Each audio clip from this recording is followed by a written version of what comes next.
don't need to feel God to follow him. I know that sounds crazy, but track with me for a second. It's nice to feel something. Sometimes it's even comforting, but our feelings were never meant to be the foundation of our faith. We don't base our faith and our trust in God on our feelings. Our feelings are like roller coasters. One day we're like, oh my God, I'm so fat. I'm only eating kale for the rest of my life. And then the next thing you're pulling up at Taco Bell, ordering a cheesy gordita crunch. Your emotions change, feelings change. That is why your faith can't be based on a feeling. Your feelings are not the foundation of your faith. They can't be. Real faith starts in the Bible. It starts by hearing the word. Grab the Everyday Bible Kit. It's in the description below. It's free and it'll help you get started in that. But let's talk about how faith, which seems illogical to everybody else, is actually the most logical thing that you can have and do and be. I know sometimes that our relationship with God, we go through dry seasons. We have seasons where we wake up and we're so hungry to read the Bible. Our prayer life is hot. We're like, God, like I'm encountering you. Worship is just awesome.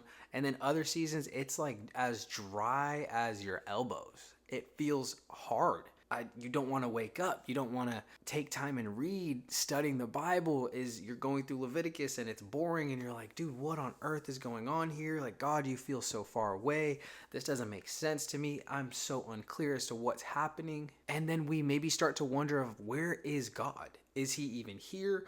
Am I making this whole relationship with him up in my head? Like, what is going on? And it's normal. You're human. You're going to feel that way. I felt that way. Even John the Baptist felt that way. He was in prison and he sends his disciples to ask Jesus, are you the one we were supposed to wait for? Are you the one that is coming? Because he got into a season where his life wasn't looking how he wanted it to look like. But instead of letting that feeling turn him away from God, he actually used his faith, dug deeper, and got a greater revelation of who God was. The truth is that God doesn't change. Your emotions will change all the time, but God is the same yesterday, today, and forever. He's still here. He's still listening. He still speaks, and he still moves. Now, I'm not a super emotional person by any means. I don't let my emotions rule my life.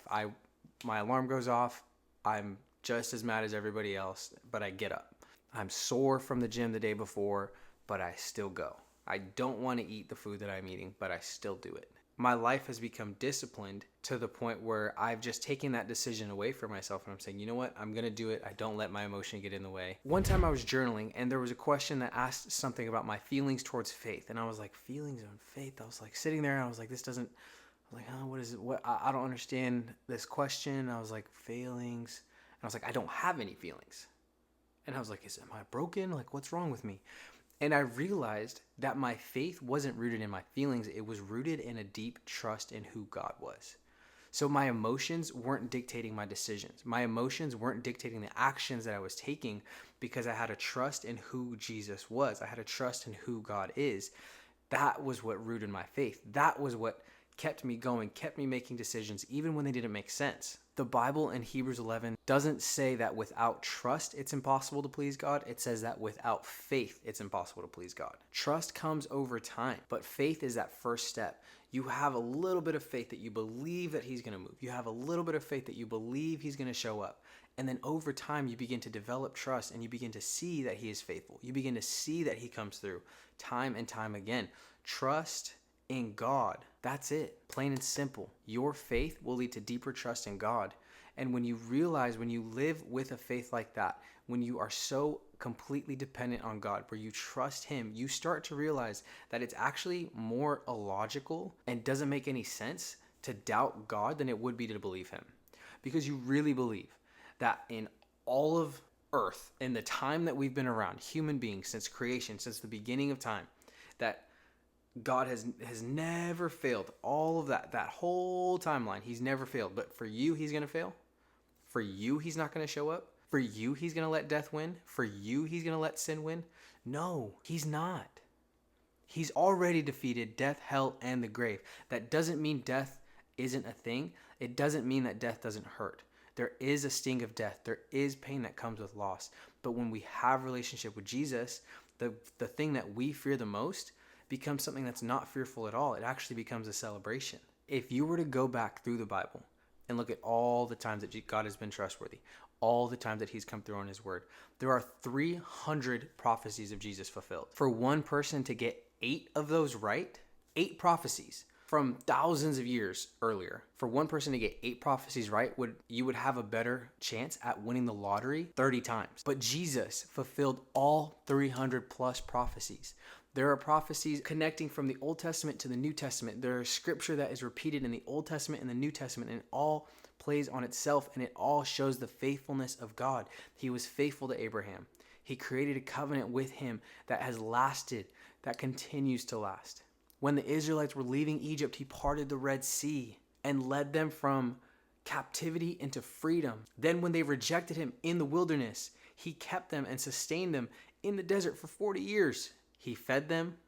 It says their clothes never wore out, their shoes never wore out. They had food to eat, they had water to drink. He took care of them. He was with Shadrach, Meshach, and Abednego in the fire. He shut the mouths of lions when Daniel was in the lion's den. God has been faithful to show up throughout generations. Why would you doubt him? Why would you think that he's going to randomly break his faithfulness streak? That's not logical. That's literally just fear. Faith makes more sense than doubt. If you're not sure how to trust God, start by reading his word. Grab the Everyday Bible Kit. The link is in the description. It'll help you read the Bible and understand more of who God is. Here's what helped me understand the difference. Faith and trust are obviously connected, but they're not the same thing. Trust comes with time. When you step out in faith, it pleases God. And the more you step out, the more you see him show up, the more you begin to trust him, the more you're like, wow, he was faithful.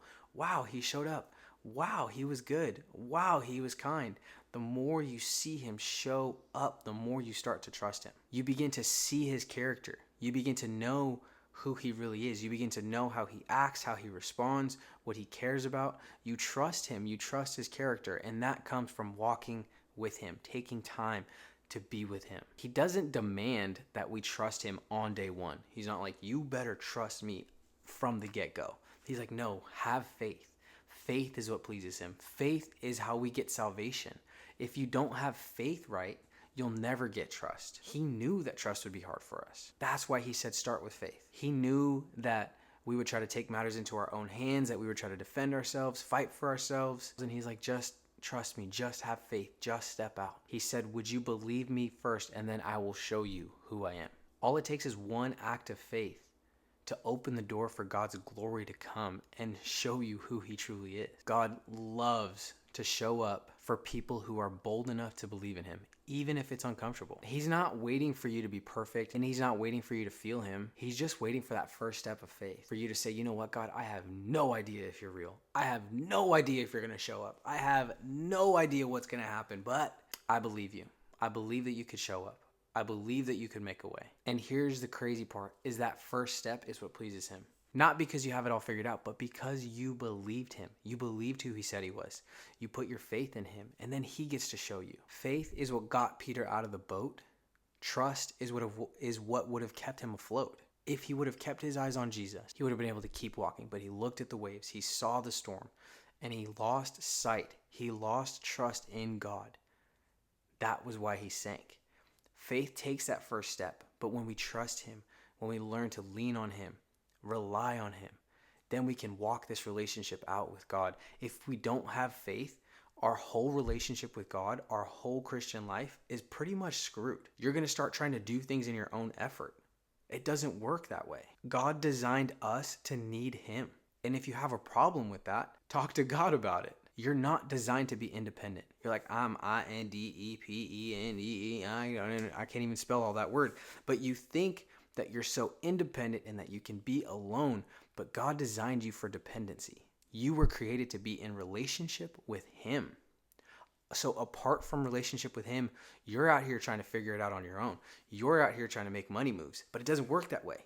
You're gonna be upset, frustrated, anxious, always struggling because you're trying to do something for yourself that God has already done for you. But if you would just trust him, if you would just follow him, if you would just lean into what he has to say to you, if you would rely on him and say, you know what, God, I have no idea what's happening. This makes absolutely no sense, but I am going to step out in faith because I've heard the stories. I know a little bit about who you are, and I want you to show up. Faith pleases God. You don't have to trust him right away. You'll learn to trust him along the way. If you're ready to start learning more about the character of God and start trusting him, grab the Everyday Bible Starter Kit. The link is in the description below. You don't need to feel God to follow him. You can trust that when you look at his track record, that he is faithful and that he's not going to stop being faithful. The Everyday Bible Starter Kit will help you understand his word. It will help you understand who he is so that you can feel grounded and secure in your relationship with him. The most important thing about you is what you believe about God. If you believe a lie about who he is, you're not going to trust him. If you believe that he's not faithful, if you think that he's not for you, if you think that he isn't kind or that he only cares about certain people, if you believe lies about who God is, that will affect your level of trust in him. So you have to know the truth. How do you know the truth? By finding it in the Bible. Go read the Bible. Trust God. He is faithful. Go see for yourself. I dare you. Step out in faith and watch God show up.